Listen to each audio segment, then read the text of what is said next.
Peyman, is my mic on? Can you guys hear me? Test. I thought we were going to get the big TV. It's fine. Oh, there we go. There it is. Nice. Don't stand too far so we both be in the picture. Yeah. This is weird. This is confusing. All right. What's going on? Where are we? Okay. Do I hit play and see what happens? Where? Oh, it's right here. Okay, go back. All right, sorry. It's not like we're in the technology business or anything. Thank you very much for having us. It's great to be here. We've been traveling a lot this past year, so it's good to be situated for a little while at least. My name is Mohammed Awadhi, and this is my brother Peyman Awadhi, and we're the hosts and producers of a social travel series called Pita Planet, and that's what you saw a little while back. And we're an award-winning travel series, and we broadcast to about 50 million homes across the world, in particularly through Dubai One TV, which is a Dubai-based satellite channel. I saw somebody from Dubai One TV here. There we go. There you go. Awesome. So, Peyman, you want to take it from here? Sure. So, if I can maybe get that. Thank you, sir. So we've been doing Pita Planet for 2 seasons now, and we've been to 24 countries just for filming Pita Planet in the last year and a half. We've been traveling quite a bit, and I kind of put all of it into statistics for you just to get an idea of what we did, but you'll see 6 continents, 27 because we had some countries that we flew in out of, and we'll talk about that a little bit in between, but how many plane rides we took. On the right side is some statistics that I like, and the one that particularly I like is piranhas avoided. So we were in Costa Rica last year, and we were whitewater rafting, and we jumped into the water and we swam. It was a beautiful day. There was a lot of fish around. Later, when we actually did some fishing, we caught one of the fish, and it turns out that they are in the family of the piranha, and we didn't know. Nobody told us that. So I think my favorite is, well, it's not my favorite, but we visited 3 urban slums around the world. One is the biggest in Africa, which is called Qabeela. One is in the Philippines, which is called Payatas, and the other one is the favelas of Rio de Janeiro. And when we were in Kenya, if you look right under it, it says near-death experiences 1. So we were filming in the slums, and we were really caught up in what we were doing. So were the crew, and we didn't notice that a few gangs were eyeing us. We had all this equipment, this expensive equipment, so they were following us and eyeing us. But luckily, we had an antidote to that, and that's why we didn't get, I don't know, kidnapped or killed or robbed or whatever that was. We hired our own thug. We hired our own gang member. His name was Bangkok, and he had 1 eye. I'm not kidding.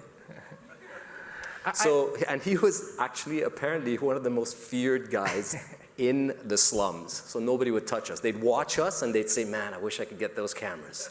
But they couldn't do anything. I'll tell you, actually, my favorite statistic is the one in the middle that says change makers interviewed. And we'll talk a little bit about who are these people that we come in contact with. But the number there is very significant. 144 change makers around the world. And together with our social media following and the social media following of these 154 people, as well as the brands that are involved with us, we're responsible for almost 1 billion social media impressions in the last 2 years. So if you're wondering how we packed all of this in such a short period of time, if you go back, there's 2 statistics that basically explains all of it. One is world's best coffees. Do you see that? That's the infinite sign. So we were running on coffee all the time.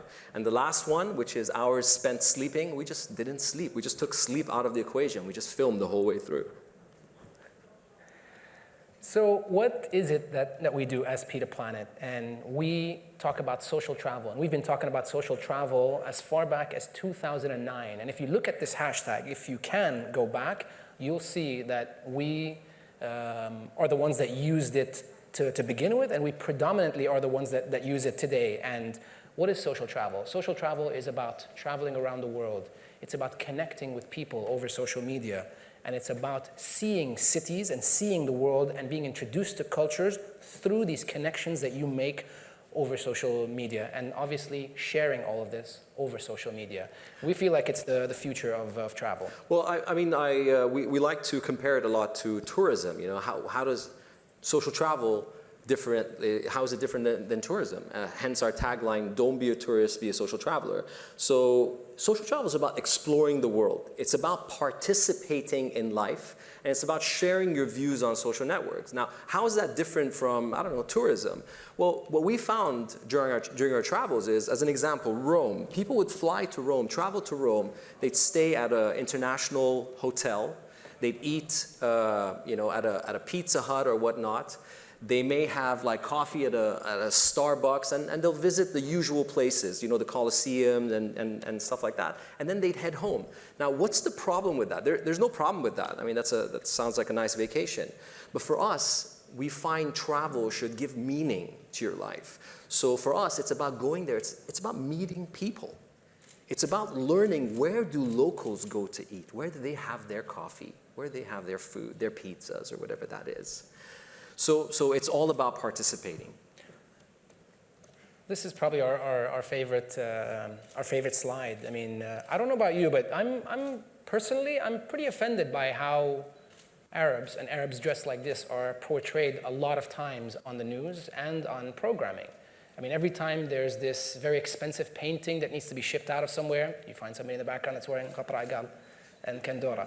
Every time you see, you know, somebody that wants to buy a car, like an expensive car, somebody's in Kendora and Qabeela. What I'm more offended, and that's just TV, and then you've got the news, obviously. I'm actually more offended by the fact that those people are actually not Arabs. And you can tell by the way they're wearing their Kendora and Qabeela. We travel this way, and we travel the world, and we'll talk at length about it, but the reason why we do this is because we are going to start telling our own narrative, us as Arabs.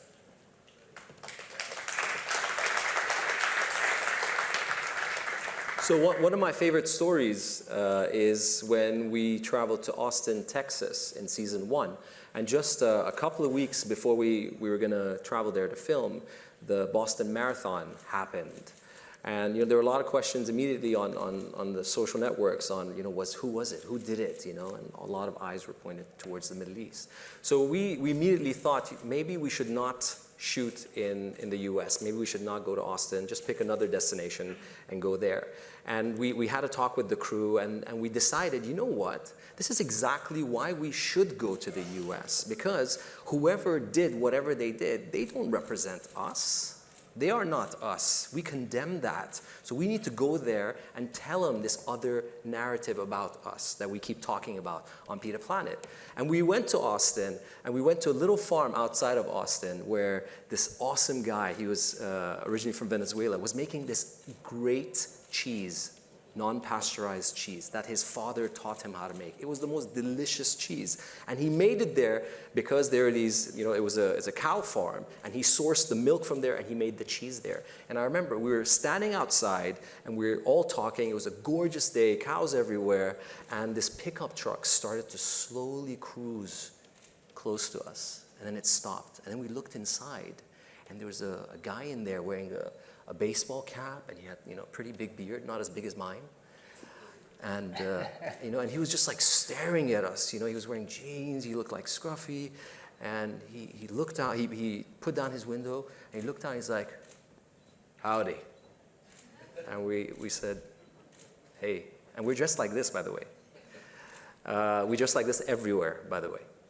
And we like, hi. And he's like, what you all doing?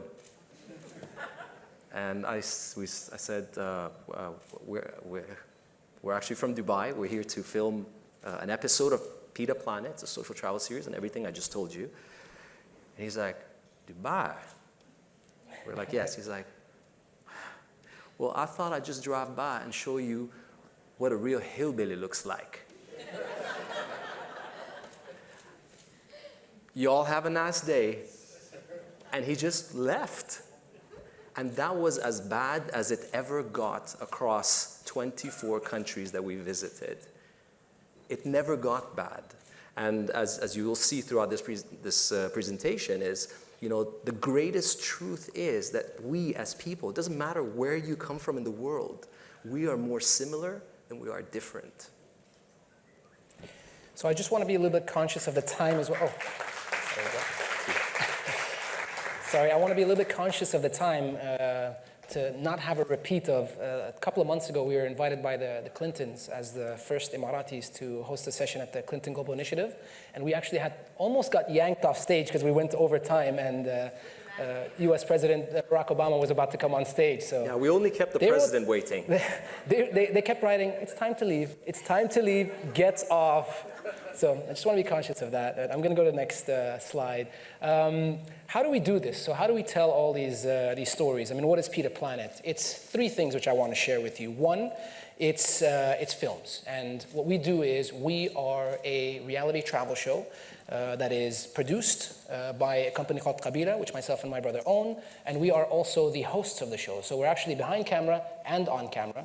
And we go around and we travel, but we also take people with us on this travel, on our journey. So they're actually living the travel with us. And through these travels, obviously we share a little part of our culture, and we learn a little bit about other cultures. And we're constantly connecting people all across 6 continents.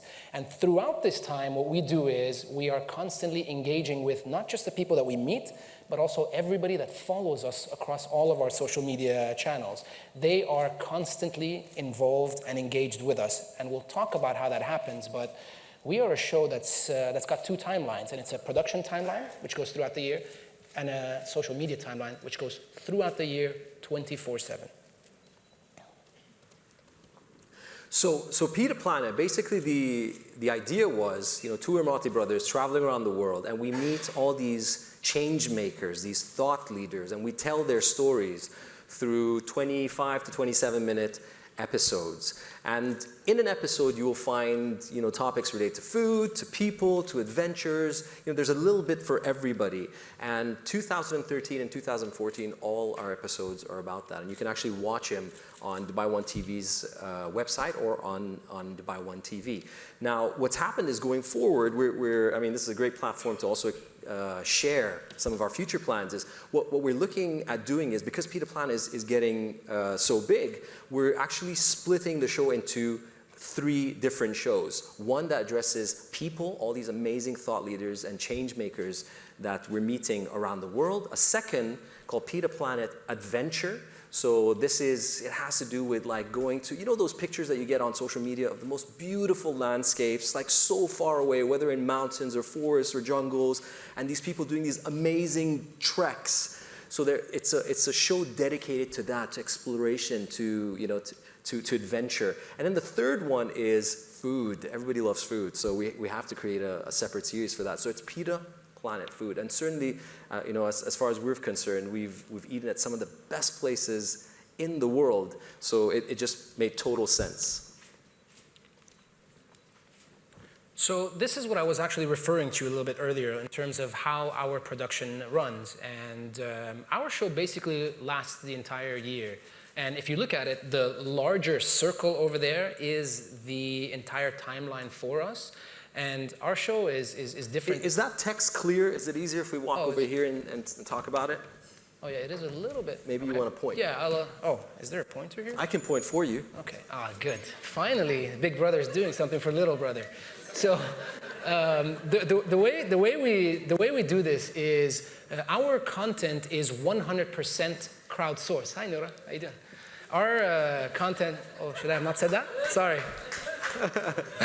Our content is 100% crowdsourced. In a sense, where we travel to is voted by you. You can vote for where we're going to go on season 3. The people that we meet is through conversations that we have with you across social media. So you tell us, who are these change makers in the cities that you live in? The places that we eat at is chosen by you. And everything else throughout our show. So it's the first show, and I don't think there's another show like this in the world today where 100%, we don't have writers. And I remember when we came to 2454 in 2010, early 2010, and we said, we have this idea for a TV show where there's no content written. They're like, we love the idea, let's work on it. And it took us 2 years, we got some money, and we shot it. But basically, throughout the entire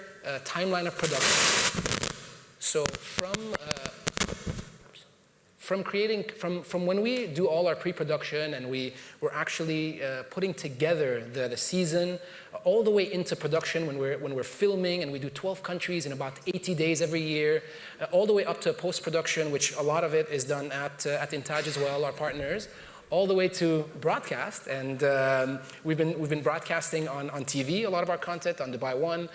We also do a lot of content online with partners like U-Turn. Mr. Kaswara sitting over there, and of course some other online partners as well, all the way up to when we are actually just planning next season. Never stops. This is the production timeline, and we mirror that with a social media timeline. So we are actually engaging you, audience. They play a role in creating this show with us. So I mean, the reason why we do this, it can get complicated. It takes a lot longer, but I think the end result is what's important. And the end result is we find that that content that we crowdsource from our community, it creates a sense of ownership with our online followership. And secondly, it assures us, and we ensure that we create relevant content, because we're actually asking our future viewers what it is that you want us to create. We're involving them in that decision-making process. And honestly, the way it's possible is, we don't use fancy technology or anything like that. We just get online and we just have conversations with our followers. So that's why we do what we do. Yeah, and I think I want to add, you can definitely see we're an entity that actually does a lot of strategic planning. So our back end in terms of who we're talking to on social media and why we achieve such large numbers is because our planning is very intricate. Everybody that's followed us or that is following us and that we follow, we worked on every single person one at a time. Every single one of them, and every single one of them is somebody that we feel can benefit, and we can benefit from them from being involved in the show. So this is really like a quality of viewership or of followership that we actually have, and also our content is measurable. I mean, we've done 2 seasons of a show, our first show ever. It sold while we were shooting the pilot with 2454. We got a call from Dubai One saying, I want the first season. We shot a second season. We've got a number of brands involved with us, like Google, like Intercontinental Hotels, obviously 2454, Dubai One, Canon, several brands. So you can actually see that there is value to being involved with us. And I think a lot of our partners like to be involved with us because the brand is a fabric within the show. They're part of the show. They're aligned with the show. I also want to talk about what this has done. So the last 2 years of traveling the world and looking at the roads less traveled and looking at the ultra local in 24 different cities has resulted in a value for us locally here as well. So we've been asked to run a campaign for the Dubai Tourism Department, and today it is the largest tourism campaign on Instagram. On Instagram of any campaign. And we've certainly been around the world and seen what everybody's doing, but just very quickly, it's about having 12 people from Dubai who have created one-day itineraries of things to do, places to eat, adventures, things that are cultural, and then flying in 12 of the top Instagrammers in the world to come and experience those, and we filmed them as 12 separate episodes, and it's called My Dubai Trip. But and you can actually watch those series at the beginning of 2015 on the birthday of #MyDubai. So I think this is what makes it valuable, and the reason why the Department of Tourism came to us, Dubai, is everybody always talks about the glitz and glam of Dubai, and they talk about all these amazing architectural feats and things like that. But I don't think there's enough voice that goes to the heart and soul of the city. Now we, as people who come from there, we're Deira boys. Born and raised there. We know like all the best little restaurants and all the little places and alleys that you should go to. And if you ever need advice, please ask us, and we'll charge you a lot of money before telling you. So the reason why they came to us is they wanted to show that side of Dubai, and that is what social travel is about. It's about exploring your city. It's about seeing a city through the eyes of the locals. And I tell you, these 12 Instagrammers, 12 of the world's biggest Instagrammers with 500,000 to 1 million followers, they left feeling like they were a part of Dubai, and that's powerful. It's not about just bringing people to a city or to a country and taking them to a restaurant and saying, thank you very much for coming, and go back. They connected with the people. And through the people, they connected with Dubai.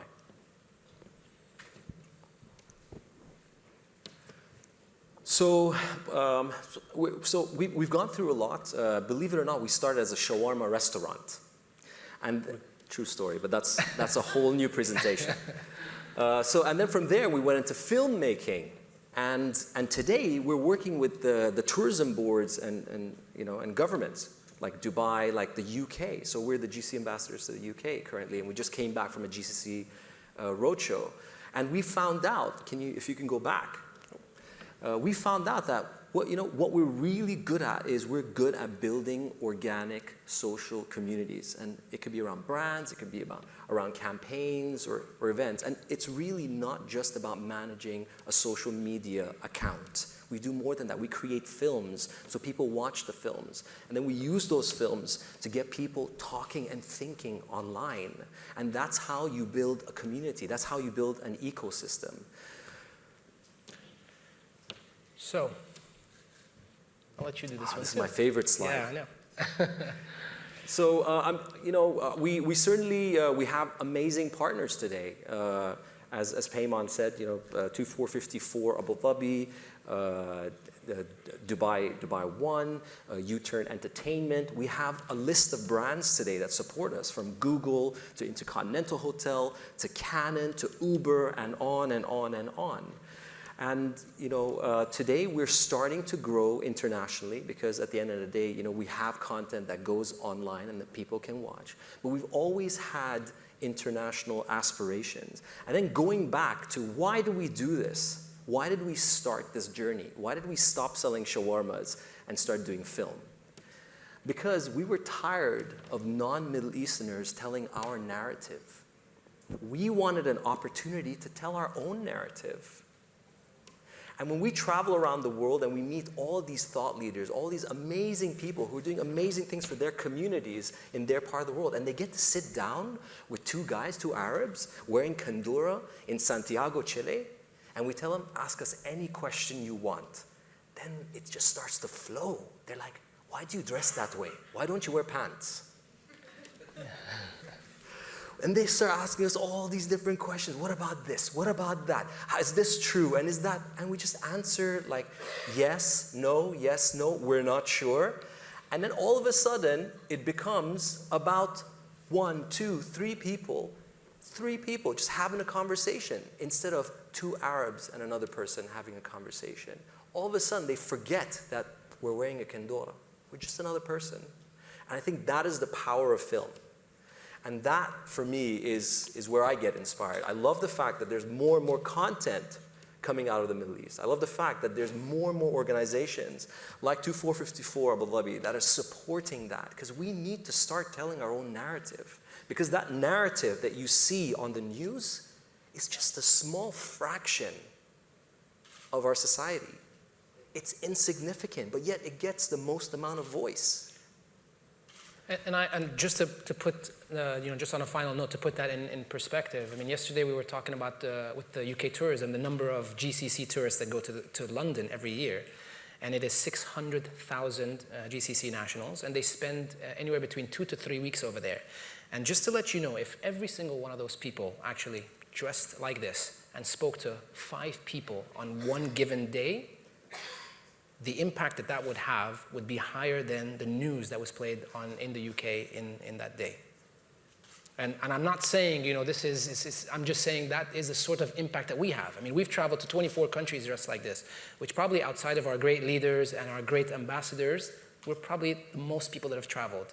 And when we meet a change maker, that person has hundreds of thousands of followers. Millions And into millions. But you are making a change. They're going to go back and say, we just met two guys, you know, they're dressed like that, but they're just like us. So we're a big fan of, like, you know, of taking your dreams out of your head and putting it out there. So you can see it, so you can visualize it, and you can let people visualize it. And part of the reason why we have all those brands at the bottom is, you know, we want to be that show that's going to be on CNN. We want to be that show that's going to be on the Travel Channel, or Al Jazeera Plus, or Nat Geo People, or Lonely Planet, or any of those channels. Why are there not any travel shows about two Middle Easterners traveling around the world, two Arabs? Why are there not, like, where's that top, like, Arabic chef show that travels around the world? Where's that Arabic adventurer that's climbing all these different mountains and a show about them?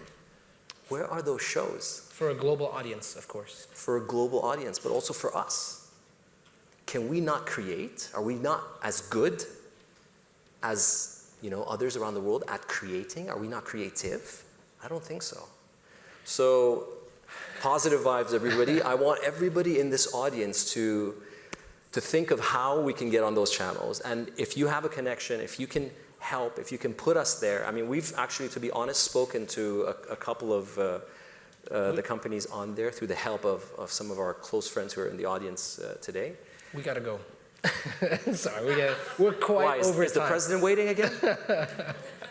Thank you so much, guys. Thank you. Sorry for going شكرا over time. لمحمد وبيمن. Thank you. And guess what? وانا ادعوكم للاستضافه في سكاي نيوز عربيه، مع انكم ما حطيتوهم لكن بامكاننا نوفر هذه الفرصه لكم نتشرف فيكم. Thank you, Mohammed and Peyman. But guess what? After your presentation, I'm thinking of traveling with my Sheila and Abaya. Awesome. I will have a lot of questions. Thank you.